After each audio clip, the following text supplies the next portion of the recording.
Hello, welcome. Thank you for joining us on this edition of News 2. I'm Sandra Singh. Topping our newscast, on Wednesday, we reported that the Virgin Islands government is facing a lawsuit because of non-compliance issues in the territory's waste facilities. Federal concerns over the territory's landfills could cost the Virgin Islands a couple of $1 million if they remain unaddressed. News 2's April Knight has details on the violations and where waste management is in its response. The VI Waste Management Authority is facing a $2.5 million fine. That's after the United States Department of Justice filed a lawsuit on behalf of the Environmental Protection Agency for non-compliance of the territory's landfills. We have received the court filings made on behalf of the U.S. Environmental Protection Agency regarding the landfills. We are currently reviewing the documents, but we will provide an official statement. According to the lawsuit, two landfills, the Bavoni landfill on St. Thomas and the Anguilla landfill on St. Croix, are out of compliance with the Clean Air Act and the Resource Recovery and Conservation Act. Some of the steps that the government previously committed to were installing gas collection systems and mitigating hazardous gases, but the VI government has failed to follow through. On St. Croix, for example, the landfill has been plagued with regular fires, prompting responses from fire services. The government did make progress on some of the issues in the consent decree, including the removal of scrap tires, but concerns remain, including the ongoing subsurface fires and the steep slopes in both landfills. We continue, of course, to work with the EPA on these matters. We'll work our best to resolve these issues in the best interest of the people of the community. Reporting for News 2, I'm April Knight. And according to the Waste Management Authority, they could be releasing an official statement within the next few weeks after a thorough review of the documents from the federal government. Magens Bay is not closed off to the public, and that's according to Magens Bay Authority officials. The authority's statement to News 2 was in response to complaints from residents and visitors that beachgoers are being turned away from Magens Bay. According to the authority, because of the heavy rains causing runoff into the bay waters, they did have to take some precautions. And we had to put an advisory notifying the public that due to the heavy rains and runoff, swimming is not, the water quality is not suitable for swimming at Magens. This is something that happens every year, not unusual. Runoff goes into the bay, and DPNR has always advised the public that to stay out of the water within 48 hours. DPNR took samples, so we're awaiting the results. And if they do go in the water, they are their own risk. The Bureau of Information Technology and the Virgin Islands Fire Service will be hosting a meeting at the Fortuna Fire Station on Friday, December 4th at 6 p.m. They say the purpose of the meeting is to address residents' concerns regarding the relocation of the 911 emergency equipment. The meeting is open to the public, so if you have any concerns, you should voice them at this meeting. Salt River National Historical Park and Ecological Preserve is one of 113 national parks selected to receive a 2015 field trip grant from the National Park Foundation. The official charity of America's national parks, Project Promise, a nonprofit dedicated to improving the lives of at-risk students on St. Croix, is partnering with SARI for the second year to help hundreds of students learn more about the park. As part of the National Park Foundation's Open Outdoors for Kids program, this grant, funded in part by Disney, provides funding for materials and logistics to make national park field trips, citizen science projects, junior ranger activities, experiential learning opportunities, and more possible, including this year's grantees. VITEMA on Thursday, December 10th, will be conducting a full-scale maritime exercise in the St. Thomas-St. John district to test the first responder capabilities in managing a major incident at sea. The exercise, titled Operation Pillsbury Sound, will be held from 8 to 5 on December 10th. It will occur at Pillsbury Sound, the U.S. National Park Service docks at Red Hook, St. Thomas and Cruz Bay, Schneider Regional Medical Center in St. Thomas, and the Myra Keating Smith Community Health Clinic on St. John. As part of the scenario, an explosion will occur on board a ferry carrying 60 passengers on an excursion trip to St. John, staged with victims being portrayed by actors on board.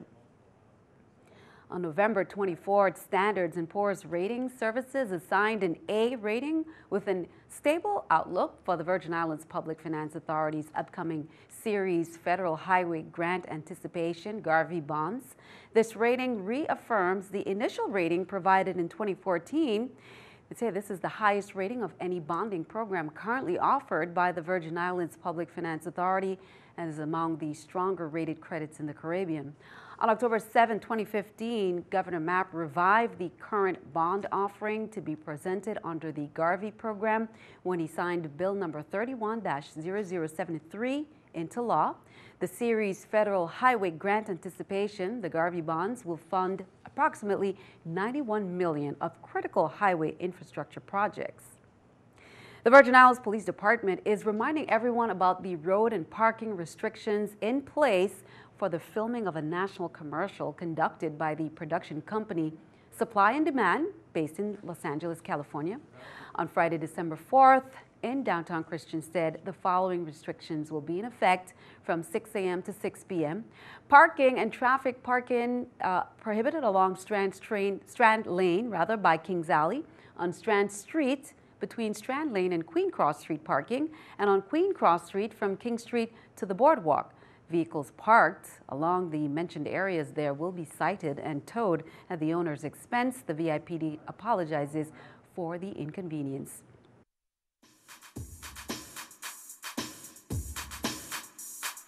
VI Recycles Month, which was the month of November, it's just ended, but for eco-conscious local businesses across the territory, the business of recycling and reusing is an all-year affair. One such business on St. Thomas encourages residents to take a second look before deciding to toss their old belongings onto the territory's landfills. News2's April Knight has more. Donna Pagano has been a customer of Reuse Emporium on St. Thomas since the establishment opened. I like to recycle the stuff in my house. It's fun to have a new look, but it's very expensive to do it on a retail basis, so it's fun to recycle the stuff.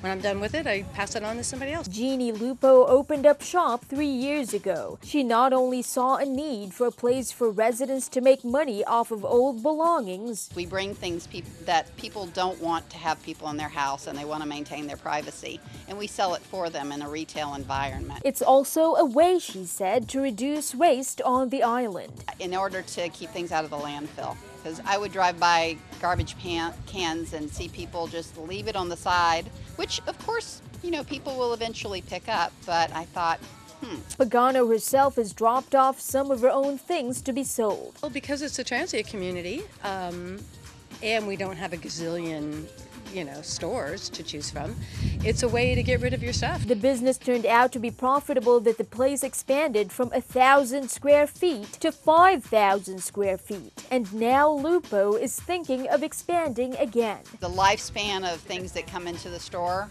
are anywhere from about 10 minutes to about a week. Reuse Emporium is just one of the many establishments in the territory that the Waste Management Authority wants residents to know about. On their website, www.viwma.org, they have a list of businesses in both districts where residents can have certain types of materials reused or recycled. The folks at Reuse Emporium are certainly ready to help out. Reporting for News2, I'm April Knight. And again, you can view those recycling guides for both districts as well as various recycling programs available to you on Waste Management's website, which is www.viwma.org. Also, students, you can log on to learn more about aluminum can collection contest territory-wide for public and private elementary school. That kicked off in November and it continues until May. Preserve paradise while raising funds for your school. Meanwhile, the VI Waste Management Authority's brand new mascot is getting out and about in the community. Chipper, the little critter, is helping the authority drive home the message of responsible waste disposal, the importance of keeping the environment clean, as well as recycling and reusing to reduce overall waste. Last month, Chipper made his debut by welcoming Paradise Jam 2015 players from across the United States. According to Waste Management, Chipper will help promote the authority's new Preserving Paradise initiative that will be seen throughout the territory in the future. Turn our attention overseas as the identities of victims of the San Bernardino massacre comes in that killed 14 and injured 21. More updates become available. Here's the latest. Thank you. Thank you. Try to relax. Everyone try to relax. I'll take a bullet before you do, that's for damn sure. An officer evacuates terrified San Bernardino County employees from the Inland Regional Center after a mass shooting. A health department employee, Saeed Rizwan Farouk, and his wife, Tashfeen Malik, had walked into the building and opened fire during a holiday party. Doors opened and gunfire started and the chaos happened. The attackers were wearing tactical gear, carrying assault rifles, pistols, and explosives. Farouk attended the party earlier, but is also said to have left angry. Police tracked the couple to nearby Redlands. Both suspects were killed after a chase and shootout. Farouk's brother-in-law spoke out in the hours after the shooting, expressing shock about the attack and offering condolences for the families of the victims. Why would he do something like this? I have absolutely no idea. I'm in shock myself. The investigation begs more questions than police have answers, with law enforcement still searching for a motive behind the attack. And as just reported, the city's police chief says we still don't have a motive, they told the news conference. However, pieces of the puzzle indicating a possible mix of personal and ideological motives did begin to emerge. Here's more from that conference. The search that took place revealed that there were 12 pipe bomb type devices found in that house or in the garage to that house. There were also hundreds of tools, many of which could be used to construct IEDs or pipe bombs. And in addition to that, they had other material to have produced some additional bombs as well. There were another 2,000 9mm rounds found at that house, over 2,500 .223 rounds that were found at that house, and then there were 2,500, and there were additional several hundred .22 long rifle rounds that were found. Now in Washington, D.C., over 2 days of speeches and congressional testimony on the island's worsening problems in Puerto Rico, a reminder has been repeatedly mixed in with pleas for help. Puerto Rico is part of the U.S. and its people are American citizens. Along with the more complex jargon over bankruptcy laws, general obligation bonds, clawbacks, and Puerto Rico's $72 billion debt, the reminder was issued when Puerto Rico's Governor Alejandro Garcia Padilla testified before the Senate Judiciary Committee on Tuesday, where he compared Puerto Rico to a ship in distress with 3.5 million American souls aboard. It was repeated by several others at a news conference held Wednesday to rally dozens of Puerto Ricans who packed the House committee room and spilled outside to its hallway, drawing security to quiet the crowd and clear hallways. Senator Chuck Schumer felt compelled to issue the reminder as he pointed out that no Republicans have signed on as co-sponsors to legislation that would assist Puerto Rico despite their Puerto Rican constituencies. Puerto Rico declared it was out of cash Tuesday as it honored a $354 million payment to bondholders that came due Tuesday. While testifying before Congress, Garcia Padilla and Pedro Perlusi, Puerto Rico's resident commissioner, expressed frustration with the inaction of Congress despite 5 congressional hearings. Keeping our eye on the economy, let's take a look at the New York Stock Exchange with our Stock Market Watch. Taking a look at the numbers there, everything down. The Dow 252, NASDAQ 85, S&P 500 also down at 29. Coming up on NEWS2, 'tis the season. Some events to mark on your Christmas.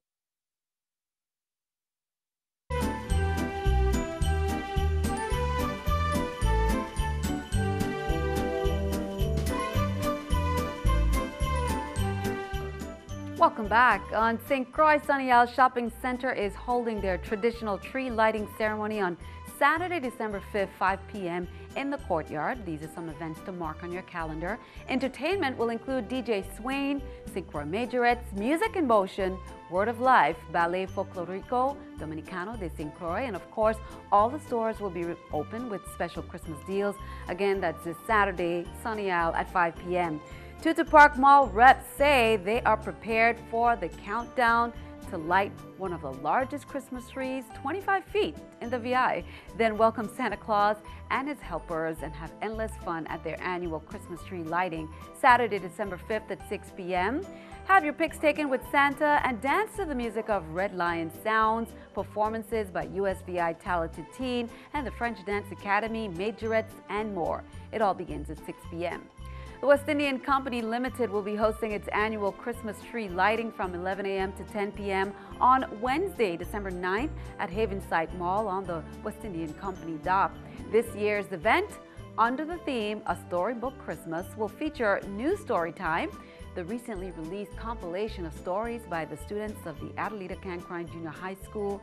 There will be musical entertainment, seasonal treats, cultural traditions, and performances by school, choirs, and bands, and lots of treats leading up to Santa's arrival in time for the lighting of the Christmas tree at 6 p.m.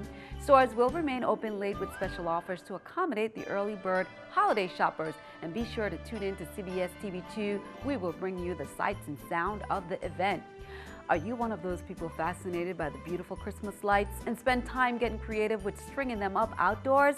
Well, the St. Croix Foundation for Community Development is presenting the Christmas Lights Contest. You need to complete a form and return it to the St. Croix Foundation by Tuesday, December 8th.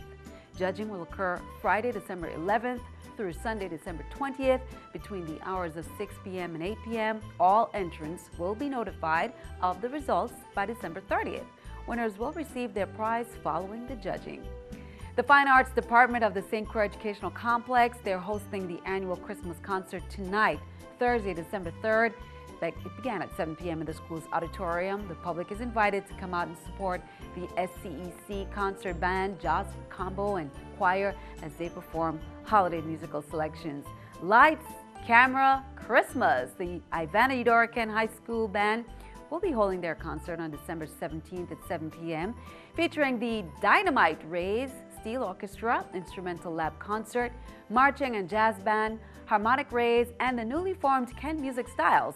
Be sure to support. They say enjoy the lights, prepare for the camera, and enjoy the Christmas. Rotary St. Thomas East announces the annual Breakfast with Santa, 8 a.m. to noon, Saturday, December 5th at Ivana Udorican High School's cafeteria. Enjoy a delicious pancake, fruit, and sausage breakfast, followed by a visit from Santa Claus, gifts for all the children. There is an entry-free fee, and it will include breakfast and a toy. Vendors will be at the school for your Christmas shopping, musical entertainment from the Ivana Udorican High School Music Department.